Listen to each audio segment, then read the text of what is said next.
how's your day? Well, busy as usual. Yeah, Just getting back from my work. I work in a high school and near from home, and just running from it. yeah. Well, thank you very much for submitting your film firstly, and um, as you can see, it's had a very good response. Yeah, Um, thank you for accepting it and for all this recognition and promotion. no I have problem. no words to thank you. Absolutely. So we'll just we'll hit it up. I'll do a little intro, and Uh-huh. then I'll go through the questions. All right then. Um, so what I'll do is any additional questions I'll ask at the end, and All then if right. that works, we can do that. Okay. Perfect.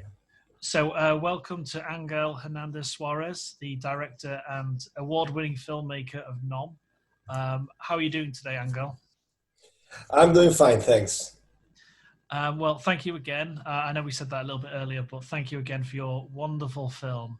Um, I think across the board, all of the judges, the other filmmakers really enjoyed that. Um, so our viewers would like to know a little bit more about you, where you grew up, and how did you first discover cinema? All right. Well, I'm from Canary Islands, Spain. And Canary Islands are seven islands, and I've been living in all of them during my childhood. And my father was a big fan of these martial arts movies, so we used to watch all these movies together. And I think that was my very first contact with cinema, and it was when I started to develop a certain taste for genre movies, for some kind of movies, not just movies. No, and well, there were many cinemas in Canary Islands 20 or 25 years ago. So the VHS was kind of a revelation to us. It gave us access to a huge amount of films that we had never had the chance to watch in cinemas. And I think that this combination of my father and VHS was my very first contact with cinema.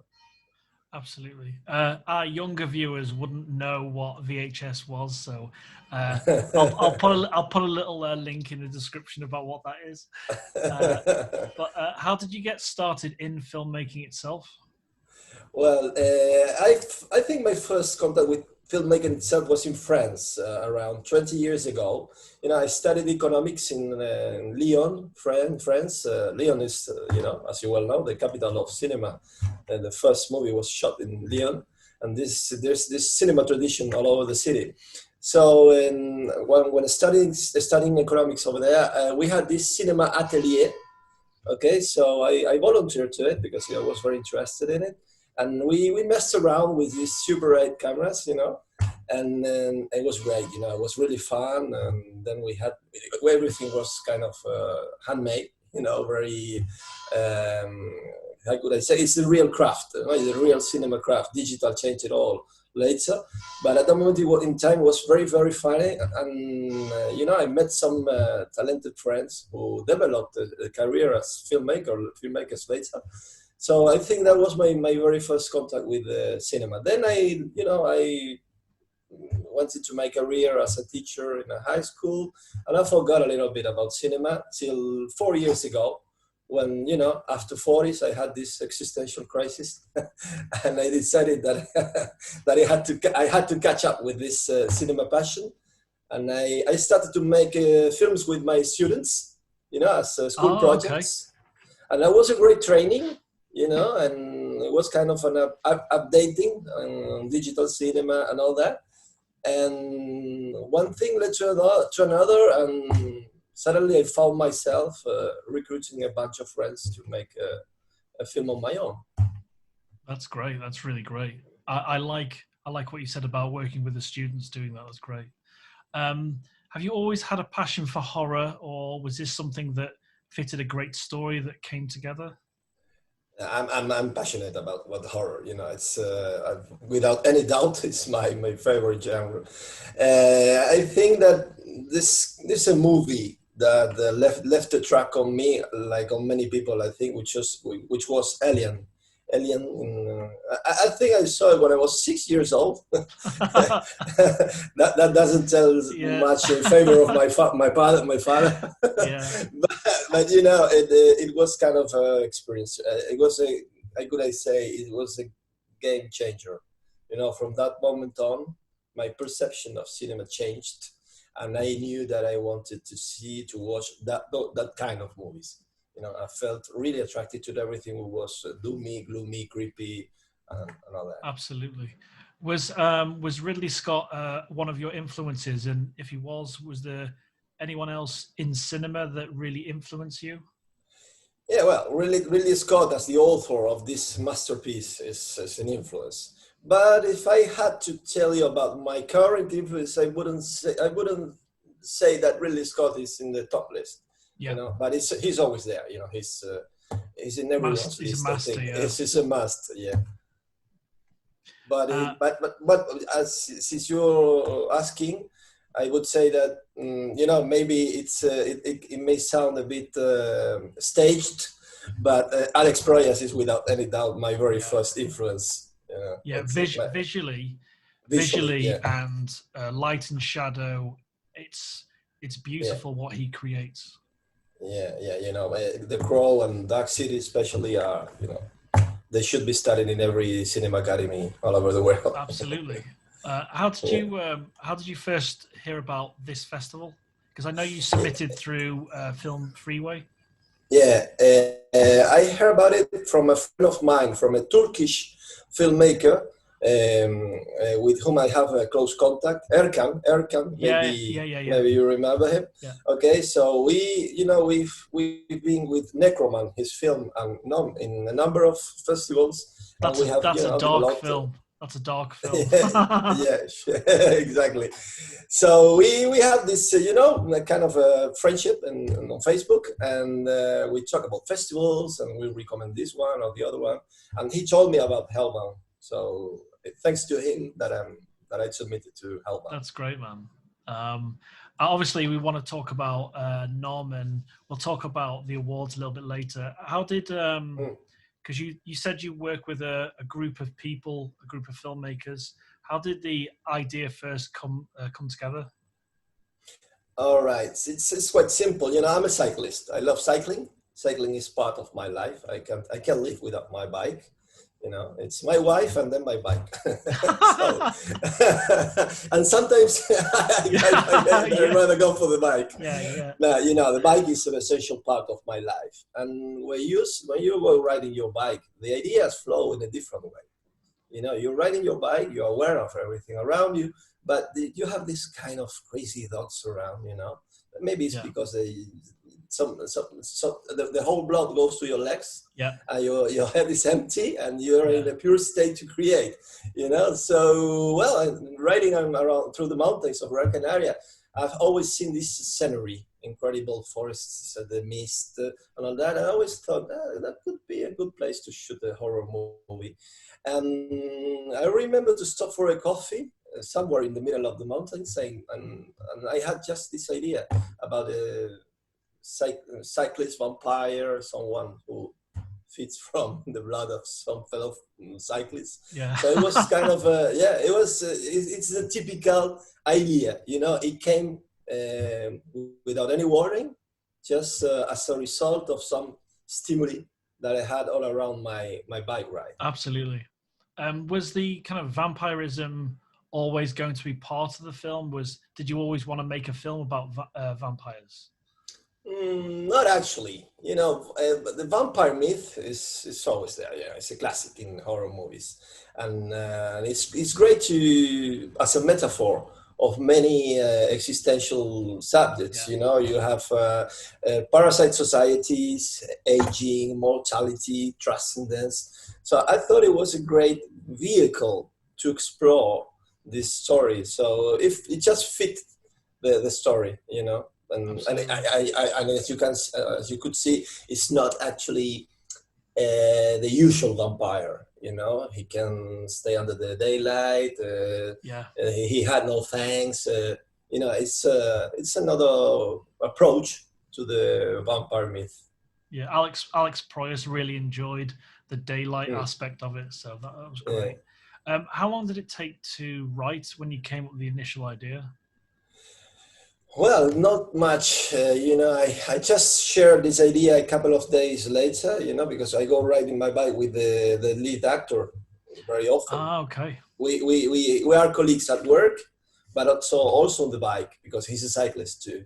Yeah, So a couple of days later, while riding my bike, I started to chat with him, just riding our bikes, the cyclist chat.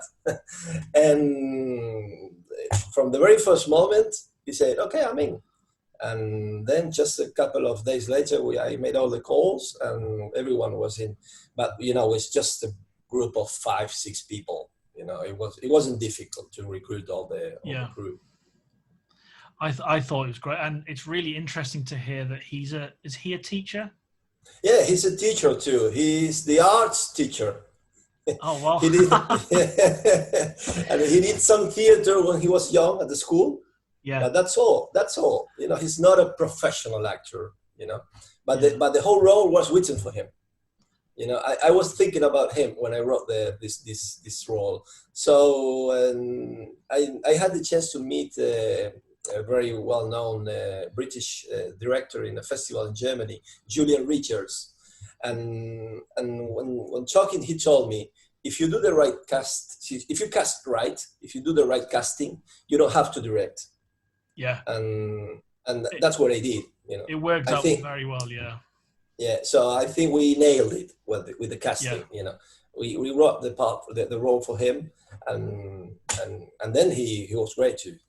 Yeah, his performance is excellent. He looks great, and I think you cast the younger vampire version of him really Uh-huh. well as well. Yeah. Um, and was it when you planned to make the film? Did you have a series of storyboards with the cinematographer? How did that work?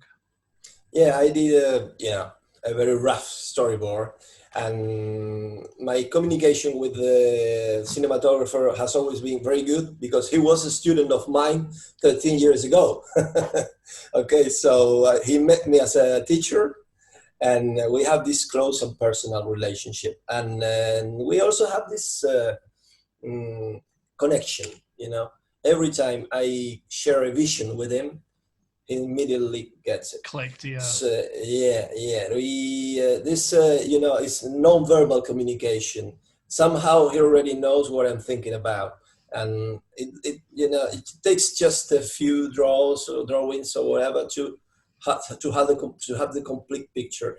So it's true that we dedicated a lot of time and preparation before going shooting because we have not much time to go and shooting. It's quite remote. It's not easy to get into those mountains.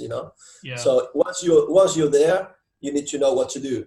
So yeah, there was a lot of absolutely, chalk. There was a lot of chalk and preparation and debate about it all. And then the work, the flow of work was really fluent and easy. yeah. That's great, and yeah, when you there's a good example when you have to go somewhere remote, and Hmm. you've got to plan everything out because it'd Yeah, be a sure. nightmare. If you watch the making of Castaway with Tom Hanks, everything's taken on speedboats to the island. So Yeah. imagine doing something like that and not knowing what you're going to shoot. So that would be Yeah. crazy. Um, Yeah, yeah, so what's the name of your cinematographer in case people don't know? yeah. He's called Manuel Peña. Manuel Peña, but he's a Swiss tool. He's a Swiss tool because he operated the camera. Yeah. He was a cinematographer. He did the whole edition process and the color grading as well. Oh, So that's really great. Yeah. yeah. He did a great job with the And whole technical aspects of the film. you shot on Black Magic? No, we used GH5, Panasonic Ah, GH5. okay. Fantastic. Yeah. Yeah, Voigtlander optics. I think the optics were responsible for the look of Yeah, the yeah, whole film. absolutely. Because the Panasonic GH5 is much video, very video. So we needed this cinematic touch, and I think the fact we chose the Voigtlander lenses made the difference. Yeah, they've got a beautiful look to them. Yeah, great Mm. character. Yeah. How did you put your crew together? Because have you made short films with the other part of the team before? Only Diego, Diego being a colleague at school has always collaborated with a lot of school shows, So I already knew him as an actor in the school, at school. But Manuel was a former student of mine. It wasn't difficult to get in touch with him. He's always been willing to do something on our own because he had seen the films we made at school and he was very interested in our work. And then the composer, for example, he's a lottery seller. He sells lottery on the streets. Oh wow, he's very But talented. Yeah, yeah, but during his time off, he's a musician, he's a composer, and he did a great job, by the way. yeah, The absolutely. guy who did the visual effects was works as a security guard, and at night when the work is over. So we are no professionals at all. We're Yeah, just passionate about enthusiastic. what Yeah, we're doing, enthusiastic. And yeah, I always say that this film is the combination of hidden talents. We absolutely. already we all know people who are great at doing something which is not their actual work. Yeah, it's Sure. so true. You've got to have people that are dedicated, that Yeah. can understand your idea, and that are willing to push themselves further. Absolutely. Yeah, and Um, there is a lot of talent around to profit of. And it's something I'm used to do with my students. You find the talent, maybe by accident, but you can profit of it, and you can give that person the opportunity to show it. yeah, So I think one it's of the it's best. mutually it's mutually beneficial, Yeah, isn't it? yeah, yeah. It's a winner-winner relationship. We Absolutely. all win. We all win. Yeah. Yeah, because if you when you see the other films like Flash, um, I absolutely love the music in that. I love the Mm, cinematography. So it's all mm, uh, talking to them, sharing ideas. It's a real yeah, passion. You've got to have passion to be a filmmaker because it is long hours, and yeah, people don't necessarily see what everyone does. But from with Nom, I think you achieve something fantastic. yeah. Um, Passion is everything. Passion is everything. You absolutely. need if you do something without passion, the audience will somehow they will say it, Yeah, and when subconsciously. Yeah, yeah, it's something which is hidden somewhere in the movie, but it's perceived by the audience. So the more passion you absolutely. put in it, yeah, you need to you need to call to the audience with sincerity. Just put the best you have on your film, and you'll be sure to have something you can probably show to people. You know, Absolutely. but you have to be honest to yourself and do it because you actually want to do it. Yeah, I couldn't agree more. And I think our other filmmakers Mm, and viewers all totally agree with that. mm. Were you always going to set Nom during the day, or did you consider the nighttime? All right. Here we have two aspects. First of all, shooting at night is quite difficult. It's a technical challenge, Yeah, big especially when you are, lights. Yeah, yeah, especially when you are in the middle of nowhere, like we were. And you know what? It was rather cold. When people think about Canary Islands, they normally think about beaches and yeah, sun and sunshine and all that. And it's true on the coast. But if you go to the mountains, we have some summits here that are around 2,000 meters, of height. It is really high and it's really cold. So shooting at night was not an option from the very first moment because of these technical and logistic issues. But then I must admit that I love these films which are shot in daylight, like Midsummer, for example. oh, It's Ari it's Aster, a great brilliant. Yeah, brilliant, and Midsummer is it's it's from my point of view, it's a reflect of the Wicker Man.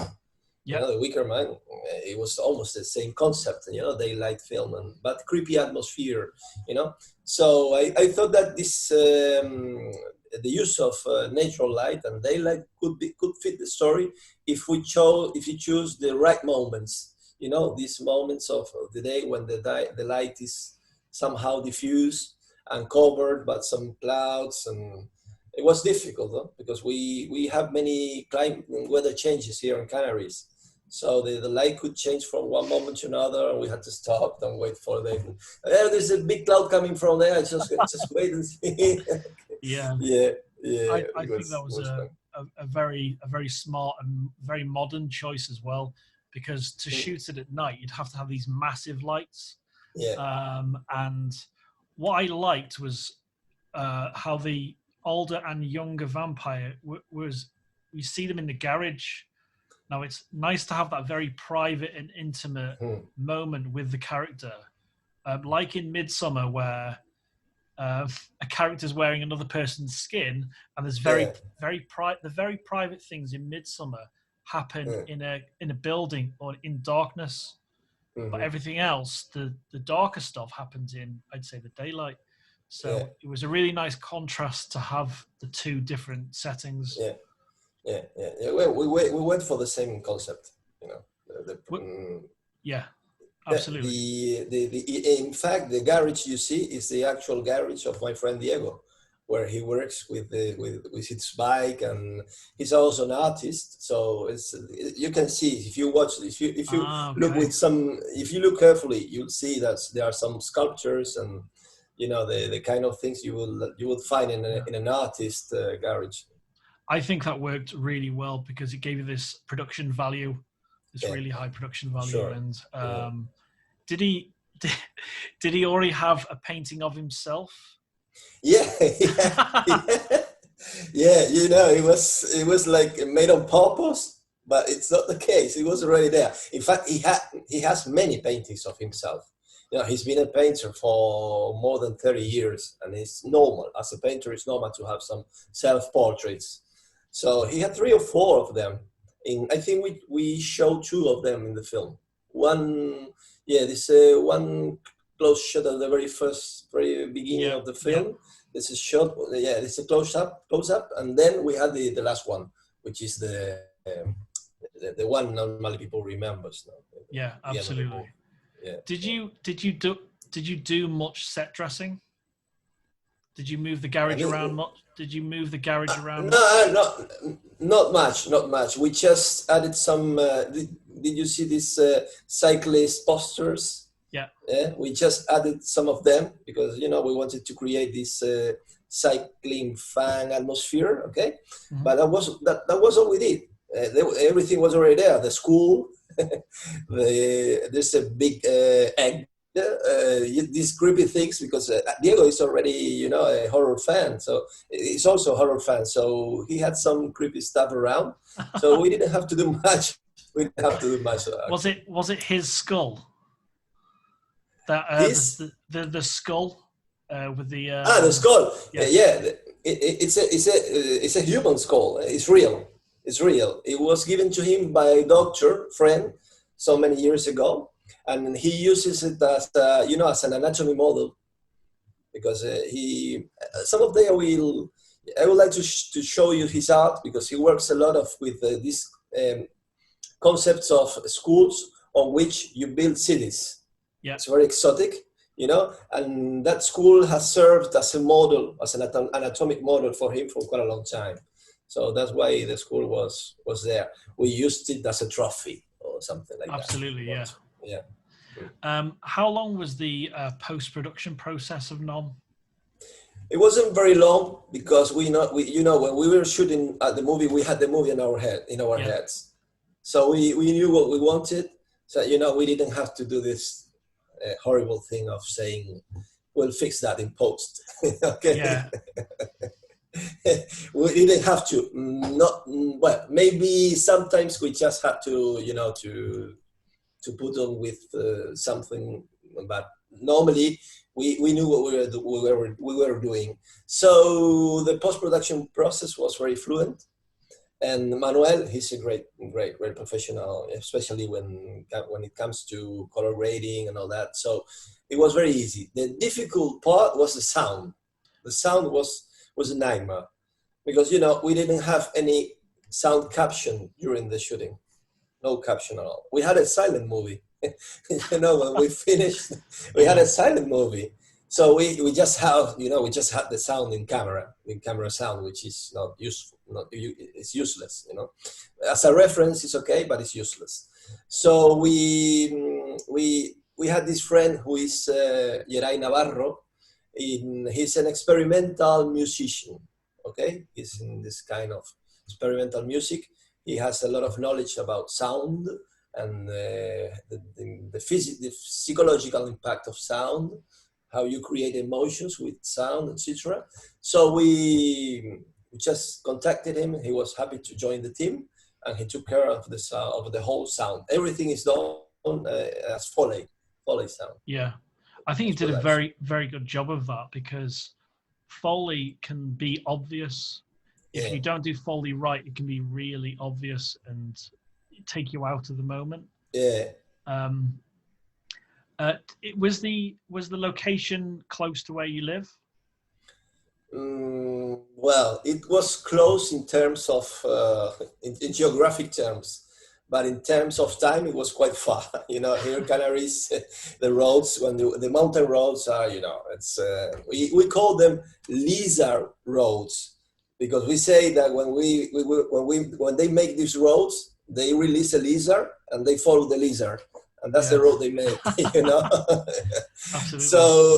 So well, it took around 1 hour and a half to get to the location from my home, but it's just 20 kilometers away. 20 kilometers away. It's a very long road. It's a beautiful location. I think you really got some fantastic stuff out of that. And my favorite moment of the whole film is when the character's in the water, and it's almost like this religious moment, and it's like a rite of passage kind of thing. Yeah, it's like a baptism. It's like a baptism. Exactly, yeah. And it's really funny to think that the special effects guys are security guards. But he's very good at that. And he did it in just 2 hours. I sent him the file, and he said, okay, I do some kung fu. I send you back, and there was nothing to correct or modify. It was fine from the very first moment. Did you have to give him any instruction on what you needed from the visual effects? Yeah, I just told him, make it look natural. That's all. When you try to dissolve some kind of liquid into another liquid, that goes in a natural way. Try to do that, and that's what he did. And I think it's quite well achieved. I totally agree with that, and you could see the response from our judges, from Ramsey Campbell, Dave Kendall, everyone, Alex Proyas, and obviously Joe Alves as well. What did you think? When you submitted your film? What did you think of our judges? Listen, without any doubt, the judges are, I would say this is the mark of the Hellbound Horror Festival. We have been, LOM has been in a number of festivals all over the world. Some of them considered the top ones by all these festival rankings and all that. And none of these festivals had such an amazing panel of judges. Even the best ones, considered the best ones, didn't have this panel of judges. You have actually made a huge difference choosing these people as judges. For me as a filmmaker, it's a complete lux, to be able to be judged by such an amazing people. So I actually have no words to. I can't dare to give an opinion about the judges. Their reputation and work speak by themselves. Absolutely. There's not much to say. When I was, it was Ramsey Campbell was the first judge that I knew of his writing, and he writes 6 days a week. He gets up at 6 a.m. in the morning, and is in his 70s now. And he's been writing for 60 years, and with obviously the great Alex Proyas, he's a fantastic filmmaker, visually incredible, and with with Joe Alves being a production designer on Jaws. And I'll tell you how that came about. I purchased Joe Alves' book on Jaws with all his storyboards, and I found his social media account online. I contacted his daughter, and that's how that worked. And he's 84. He was a production designer for 45 years, and it was mine was blown when I asked him at the end of his interview off camera, would you like to be a judge for this festival? And he said yes. And the great thing is his daughter is a huge horror fan as well. So that made a big difference. And I think I may have told you this, and it was briefly mentioned during the live event, that Dave Kendall is creating an original piece of art in Nom's name. So he's doing a complete one-off that's going to be auctioned for charity to help support the festival with the website costs, all that kind of thing, and to elevate the festival. So what do you think of that such a talented artist is creating a piece of art in Nom's name? Well, just the fact of thinking that one idea of yours, one idea that came to you cycling, riding your bike one day, could end up in the hands of Dave Kendall. It's unreal. It's all the kind of things that have to happen to get from point A to point B. It's incredible. But in the middle of all that is you. It's you. And you deserve all the credit, because of this initiative of yours, we are where we are now. So it's this miracle, if you want to, because for me it's a miracle to have an idea of mine inspiring Dave Kendall. Has happened because of some kind of God who made the miracle, and that God is you and your team. I So appreciate thank you so much. The Dave, because I spoke to each of the judges off camera as well, and Dave absolutely loved so much of the film, and I think Alex Proyas picked a worthy winner. And as you can see from the other nominees for Best Film, the standard was exceptionally high. Yeah, sure, sure. Did you have a favorite at all of the other films? Yeah, Flash probably. Flash, which was also your favorite, I think, no? Yeah, it was. It's because tonally, your film was brilliant. Tonally. Flash, I think all the films were excellent. But Yeah. Flash really had me think, if I was in her position, in a house alone, I'd be terrified. And it connected with me that way. But I interviewed Ryan, the director, a few days ago. Yeah, I saw it. Yeah, he's a wonderful filmmaker, and I think that we've got this kind of little community growing now, very slowly. It's in its first year, and it'll be interesting to see if and what judges I can get next year. I wanted to tell you a little something else. There's another film festival I co-founded called the Isolation Film Festival. I started that in March. I'm not sure if you've seen anything about it, but I created that and this for people that are stuck at home or in a to give them a positive distraction as well. So I like to think that's worked out well. But one of the other judges you may know, he directed a lot of the early Guns N' Roses music videos. He's worked with everyone, and I'll send you some information about that festival as well. That's going to probably start again in March. All right, I'll be looking forward to it. I really, really appreciate Angel coming on the Hellbound interviews and podcast. It's a real treat just to know you a little bit more now. So, well, it's all the same to me. It's a great pleasure to be here chatting with you and the audience. And, once again, thank you to you and your team for everything. I will never be able to express, even in Spanish, what I have felt, like the experience I've been through with your festival. So thank you very much. You're changing lives. No, I really appreciate that. And it's a before and after for me.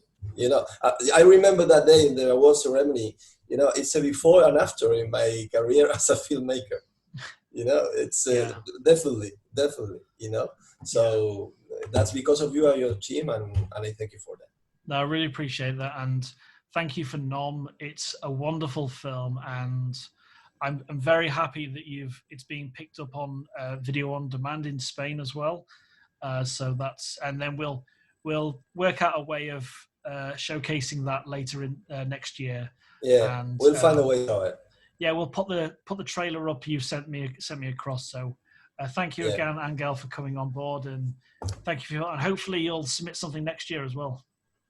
Yeah, we're already working on something, and just hope we'll have it ready for the next festival. You know, good things take time, and especially here in Canaries, where everything goes really slow. So we islanders normally take it easy, you know. But I promise you that we'll be back with some work, maybe for this year or maybe the year later. Absolutely, but I just want to keep on working and to bring us new editions of Hellbound, because you're really building something big there. I really appreciate that, Angel, and I hope you enjoy the rest of your day. Oh, I've got one last little question, a very technical one.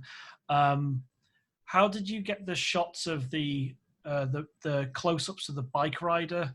Were you sat in the back of a car, or are you on a gimbal?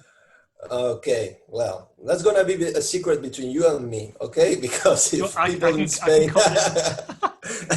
okay, I'm just kidding, you know. But in fact, we were cutting it very fine there, because we had to sit the camera operator in the car, you know. Yeah. But he was sitting, you know, how do you say the trunk?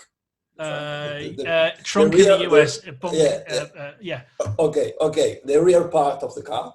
Okay, we had both doors open. We had this kind of little van, you know. Yeah. So he was sitting with his feet touching the road, you know. And we tied him. Just in case of. Nice and safe, yeah. But you know, it's true that it was a remote area. Not many police controls over there. But if we were caught by the police doing that with any kind of permission, you know, we were kind of illegal. Okay? Same here. So we would be in jail, you know, because that's considered an offense against the security of the traffic. So we were cutting it very fine. In fact, we had to have 2 sentinels, one at the beginning of the road, another one at the end of the road, just watching. If there was any kind of police control or police car coming in, coming out, we were in permanent communication with them. Yeah, because we just couldn't cross with the police car. You know, that would have been the end of the film. Yeah. So. Well, thank you for taking those risks, and safely, of course. And it's a wonderful film. And if you have anything else coming up or would like us to help support, we've changed the festival a little bit now, so we're celebrating horror 365 days a year. I didn't just want to just do it for this short period. Obviously, I'm going to post film reviews. We're going to do all sorts of other stuff. So thank you very much for speaking to me today, Angel. Thanks to you for giving me the chance to communicate and with the audience, and to express all the ideas and all the feelings I had about Hellbound. Okay, thank you very much. Thank you very much, and have a good day. I'll see you soon, mate. See you. Bye. Bye.